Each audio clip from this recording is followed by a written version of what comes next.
Good evening and welcome once again to Fired Up. I'm your host for the show, Bob Irwin. We are coming to you live from our new fancy electronic studio with our new half-hour format shows. This show will be on air on Thursday, and we are on YouTube 24/7. The old shows are up on the site or about to be up on the site. And we are also broadcast on radio through the Nevada Talk Network. We're on 8 stations throughout Nevada. Their main one is KELY 1230 AM. You can look that up on your computer if you want and listen to the show, but it's a little easier to do it watch it on YouTube. The YouTube show stays up forever, so you may see whatever I said that was completely wrong 3 years ago. It'll still be up there for you to look at. This show is about guns, related political issues, a lot of those coming up now, and self-defense issues in general. My guest today is Nevada and California attorney Donald Greene. And Don, if I can get you to give a little bit of your background for the listeners that haven't seen you. Well, thanks, Bob. Again, it's a real pleasure being on your show. My name is Don Greene. I'm an attorney here in Nevada. I'm also licensed in California next month, 34 years. The emphasis of my practice is firearms-related litigation, criminal and administrative, FBI appeals, representing federal firearms licensees, representing gun shows, and generally dealing with persons, citizens who have problems with self-defense or concealed weapons questions. We're at most of the gun shows, and we're a frequent commentator here. You can reach me at dongreenlaw.com, or you can call me on my personal cellular at area code 702-409-8239. Thank you, Bob. Sure. There are a number of shootings every week in the United States, several hundred, 200 to 300, depending on whose survey you're taking. I tend to pick a few out to use as examples in the show, and Don and I are going to go over a few cases like that. A couple of backup things. First off, I try to pick out shootings that are of some interest because of what happened or unusual shootings.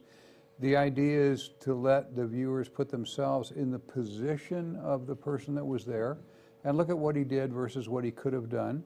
Some are good shootings, some are questionable. Once in a while there's one that's just incredibly foolish. But the point of doing that is to let you, the gun owner, put yourself in the position, what could you have done and how could this individual have made it better if he had considered this, that, or the other thing, or had time to consider those things.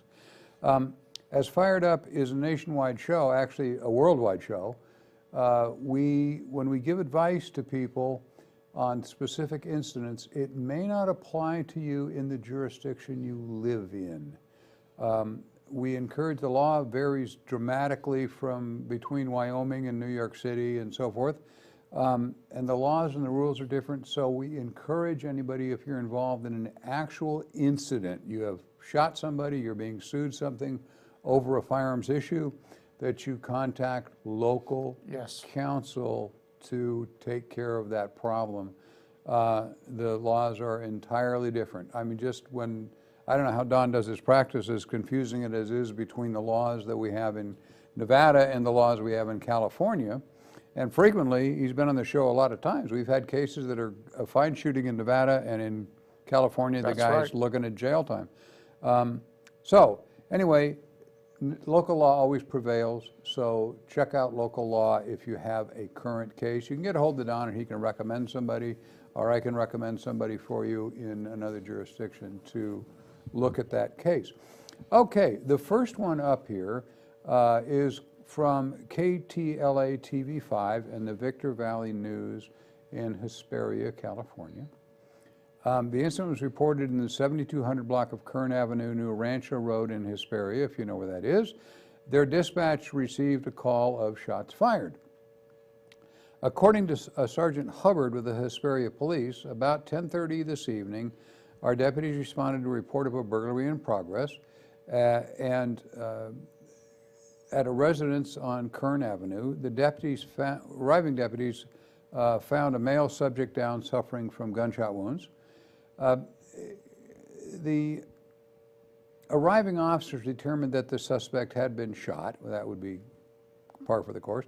The subject approached the residence while the homeowner and his family were sleeping inside. The residents were awakened by a door being forced open by the subject, according to the police sergeant from Hesperia Police. The subject is identified as a local 18-year-old, tried to get into the home, but he was confronted by the resident who called 911 and armed himself. The male homeowner engaged the subject in a physical confrontation at the front door and then was able then to retrieve his firearm from inside the residence. During the confrontation, the subject was shot. The intruder was airlifted to a trauma center with serious injuries. 4 children and several others who were inside the home were not injured, and the paramedics only treated the homeowner for some minor injuries. The cul-de-sac where the house is located was expected to remain closed for several hours while investigators processed the scene. Now we have a bit of a wrinkle. The San Bernardino County Sheriff's Department also arrived at the scene, overlapping jurisdictions apparently, and ran their own investigation, apparently not communicating with the Hesperia Police Department. The facts were mostly the same, depending on whose report you read. The Sheriff's Department said deputies responded to a burglary in progress call in the 7200 block of Kern Avenue at 9:39 p.m. The residents were awakened by their door being forced open by the subject. Slightly different, but hugely different in the legal sense. If the guy is actually forcing the door open, according to Sheriff Sergeant Doug Hubbard, it changes the scene somewhat, rather than trying to get into the house. He was into the house. The sheriff's report said the intruder entered the home. The resident fired several shots, striking the intruder. He was airlifted to Loma Linda Medical Center in critical condition. Also, the sheriff in his report said a man was placed in handcuffs at the residence where the shooting occurred. However, sheriff's officials confirmed he was not the intruder. They did not say why he was being detained or taken into custody. A spokeswoman for the Sheriff's Department said the homeowner was not arrested.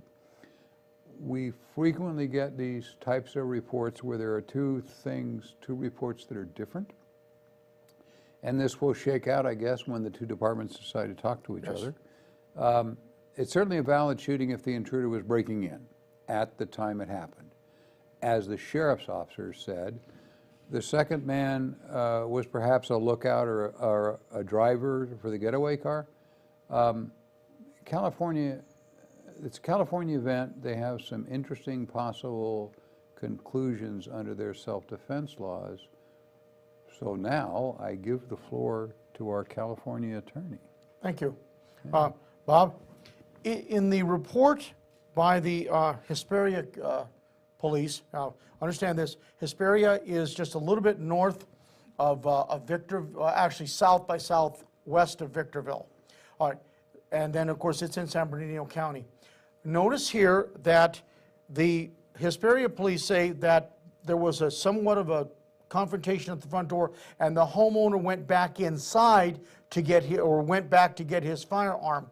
I think that if this was in Los Angeles County, the homeowner and the intruder would both be in jail, because the homeowner had the presence of mind to get a firearm.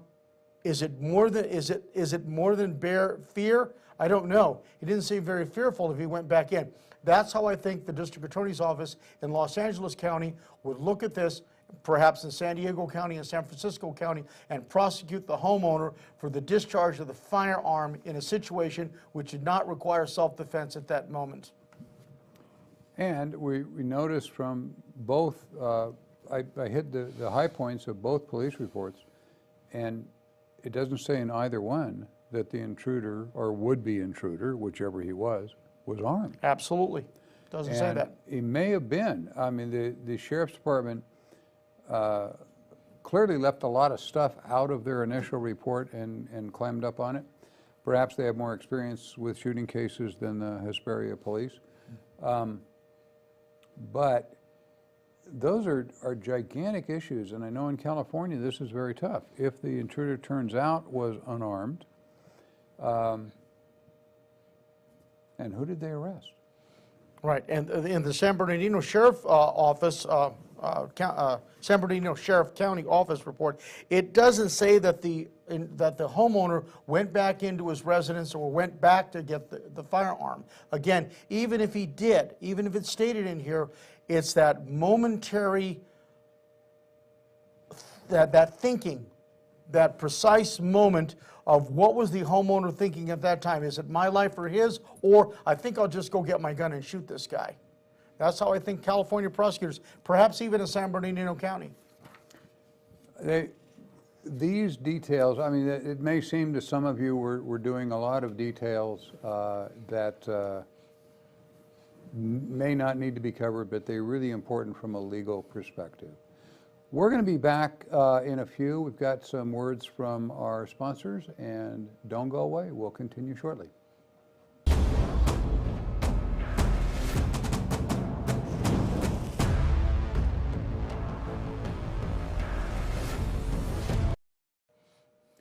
And we are back.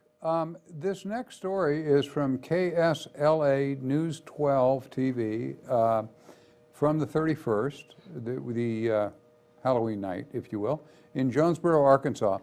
The resident of a home in the 2200 block of Parkside Drive got a knock at the door just after 9 p.m. on Halloween evening.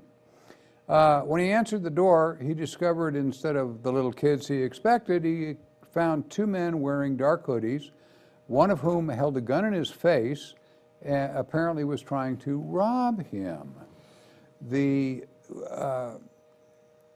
He actually left the scene. He backed away. He said he ran to his bedroom to get his handgun, and then he noticed the bedroom door opening behind him. Apparently when he ran to the bedroom, he closed the door behind him from his wording. He noticed the bedroom door opening. He then fired several shots toward where he suspected the two intruders were. Receiving some resistive gunfire now, the suspects ran off. Not an unusual event. Officers say they do not know if the suspects were hit. There were no obvious blood trails or things that they found. They have not been identified or apprehended as of this report. However, arriving officers discovered a 9-year-old boy in the next bedroom was hit. He was injured by when one of the bullets struck him in the finger. Not a serious injury, apparently. He was later taken to St. Bernard's Medical Center, but was released shortly. No relationship between the shooter and the child was given in any of the reports, so we don't know if this is a child who lived in the house or was staying over some reason. We have no idea. The investigation is ongoing. This incident has lots of lessons available for homeowners. Even on Halloween, it's a really great idea to look and see who's outside before you open your door. This is not an uncommon event for people on Halloween, bad guys, to see a lull in the action. It's dark outside, and if they just tap on the door, people tend to just open the door and there's a guy pointing a gun at your face.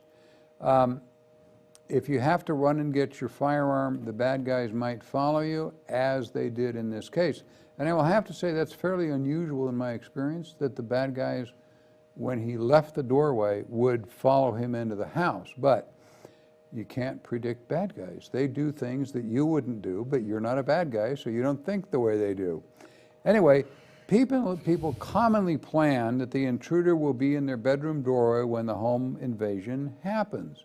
We see this over and over, and I've talked to lots of people who imagine, well, I have my gun by my bed, and when the guy's in the doorway, I'm going to shoot him.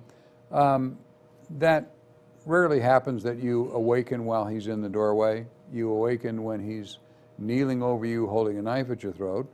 But anyway, if that does happen, you're firing, in this case, you're firing through your bedroom door, and you think that's going to happen, what's on the other side? What's behind the wall? Well, in this case, the child's bedroom was directly across the hall and putting that child in danger. Fortunately, he only suffered minor injuries. If you can afford more than one gun, this is the lesson part. Keep one hidden near your front door for a defensive use, and that way you won't have to run and get it when somebody crashes through your door.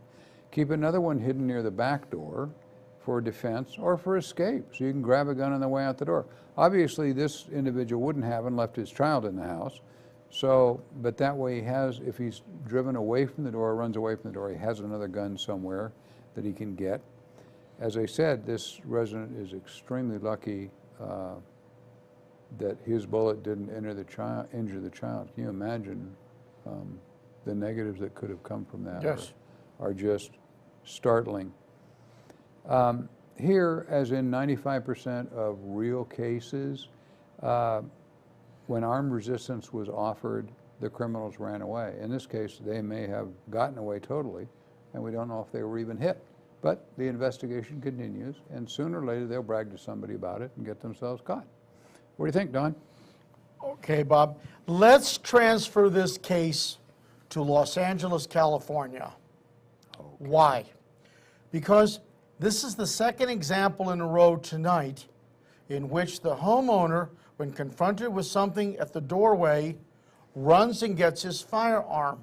Again, cuts down on the element of whether or not there was that fear of great bodily injury or death. Homeowner goes and gets his firearm, and as you point out, he's followed by the suspects. Door is open, he fires several rounds. At that moment, of course, he's obviously aiming at the bad guys. Somehow or another, the 9-year-old boy is struck in the hand or the finger. Admittedly, possibly not a life-threatening injury, but is still as a result of a shooting inside a home, which under the California Penal Code and in Nevada is a felony. A discharge from an occupied home is a felony. So, also, under the law of transferred intent, I intended to shoot the bad guy. Even though I may have missed him or the bullet penetrated his body, I ended up shooting my son in the next room or in the hallway. Through the law of transferred intent, my intent to shoot the bad guy is transferred to my intent to shoot the son. Wow. A zealous prosecutor in Los Angeles County, I say, would have a field day with this. And of course, you're going to get your gun control advocates because in California, you know what kind of weapon was used. If it was obviously more than a couple of rounds, they're gonna harp on that. But the homeowner, as you point out, it's a matter of training. Again, I'm not Mr. Concealed Weapon, but I'm telling you from a legal perspective, one of the very first questions which I'm going to ask you is what training you have had in addition to your CCW course. What training did you have between the time that you got your CCW and the time of the expiration? If they say nothing, we have a problem. If they say, well, I went to some advanced courses and I went through this process, that tends to denigrate what happened in this instance in California. In Nevada, I don't think the man would be charged, but in California, I think we have a serious problem with this homeowner and possibly being charged with 2 felonies in connection with the shooting and then the shooting of his son's finger. Yeah, I understand that, and this is a great example of these 2 shootings are entirely different. Some of the, to add to this just a bit, some of the neighbors that heard this, of course it's quiet and whatnot, said they believe they heard 6 shots. That's always a little iffy, and like I say, the police didn't release anything on that as to how many shots were actually fired. But any shot that was fired that actually hit somebody is one that really counts.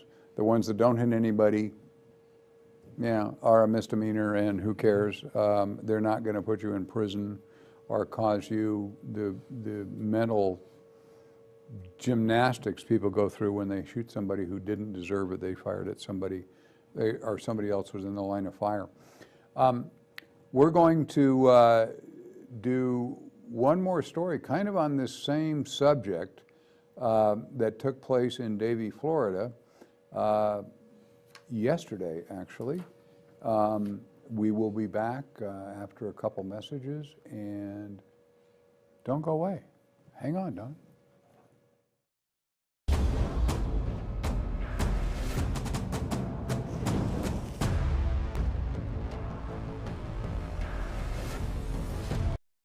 And we are back. This story is from NBC TV6 on the 2nd, yesterday, reported the 2nd yesterday in Davie, Florida. If you're a regular viewer of Fired Up, this is another story of a Craigslist transaction gone bad, but this one went incredibly bad. The deadly trip to the drugstore happened at the CVS store on University Drive near Griffin Road Wednesday afternoon. The 38-year-old victim was selling an iPhone 7 on Craigslist and met the 20-year-old buyer in the parking lot. After the money was exchanged, things got heated between the seller and the buyer, police said. There was an argument as to the buyer and his friend were trying to take off with the phone and the cash. The seller felt uncomfortable because they're trying to keep the money and the phone. He felt like they were going to rob him, according to Davie Police Major Dale Engel. That's what he said to reporters anyway after the event. The seller attempted to leave in his vehicle but was blocked by the buyer and his acquaintance. They pulled their car in such an angle that he couldn't drive away. The seller then ran into the CVS store, frantically telling employees to call 911. As surveillance video showed, the buyer and his friend followed the guy into the store. Really unusual. The seller indicated the buyer and his acquaintance that he had a permit, a concealed carry permit, and that he was carrying a weapon. They replied, they also have weapons, had a weapon. The surveillance video shows the buyer pursuing the armed seller around different displays at the front of the store, police said. The seller was able to separate himself and physically push the buyer away, retrieve a gun he had on him, and fires several rounds. The buyer was taken to a nearby hospital where he later died. Police said no charges have been filed, but the shooting remains under investigation. This seller is really lucky he didn't get killed. The buyers were obviously criminals, really intent on a robbery, and apparently a murder on camera. This is in a CVS store. They have cameras everywhere. This whole thing is on video surveillance from the parking lot into the chasing around the store. If you must buy or sell stuff on the internet, I don't know, Don, how many of these stories have I done about Dozens. internet purchases? Dozens. Never ends. Meet in the parking lot of a police station that's open and manned. Not all police stations all over the country are open 24/7. If your buyer or seller refuses to meet you at the police station, no matter what his excuse is, don't do it. Don't meet him somewhere else. Don't meet him at your house. Don't meet him at his house. Just forget the transaction, and this advice just saved you from being robbed or killed. Meet at the police station. Most police departments have designated areas for that now all across the country. It started, I believe, up in Colorado. Right. They did that and made a parking area that's marked off and it's under surveillance the whole time. And if you buy a camera or a gun or whatever, you can walk into the police station and have them run it right there to see if it's hot or not. Use that service. Don't do this. I said, this is incredible that the buyer and his friend our accomplice is a better word, followed the guy into the store. Absolutely amazing. Bob, at this point in time in our, I don't want to just say generally in our society, these brazen acts occur daily. This story is 48 hours old. This example is perfect for your show today, because I think there's a very similar situation that happened yesterday in California. But here's the point. The first rule of concealed weapons, use of a concealed weapon, is avoid the conflict. Right. And by going to sell something, even though on Craigslist at a CVS pharmacy on a Wednesday afternoon, you might not be avoiding the conflict. Now, I do understand that the iPhone 7s may command a certain price. Maybe it was a really low price. Maybe it was a high price. But whatever, it is something which is highly prized. These things are stolen every day. Key point, if the seller, who is now the armed victim, so to speak, Yeah. had a concealed weapons permit, could he have used it at the time when he was in his car? At that point, he was trying to get away. He's blocked in. At that point, to stand your ground, apply. Of course it does. He's in a place where he's authorized to be. Castle doctrine, which now in Nevada is extended to your car. Cars, yeah. But then he gets out of the vehicle and runs into the CVS. Question from the police. Let's take this to California. How come you didn't use that same iPhone to call 911? Well, I wasn't thinking that far. But this is what the prosecutor, and today you and I have been very nitpicky about some of these facts, because these tiny, maybe seemingly insignificant facts are going to be so important when it comes to the self-defense shooting. And you point out very emphatically, no charges filed, but the shooting remains under investigation. Of course. This is a really an amazing case. I'm just was flabbergasted that these guys chased him into the store, knowing there's surveillance cameras anywhere. These are the two most low IQ individuals I have seen trying to do a robbery like this. Foolish. We are almost at the end of our show. We are going to be back next Thursday with a new show.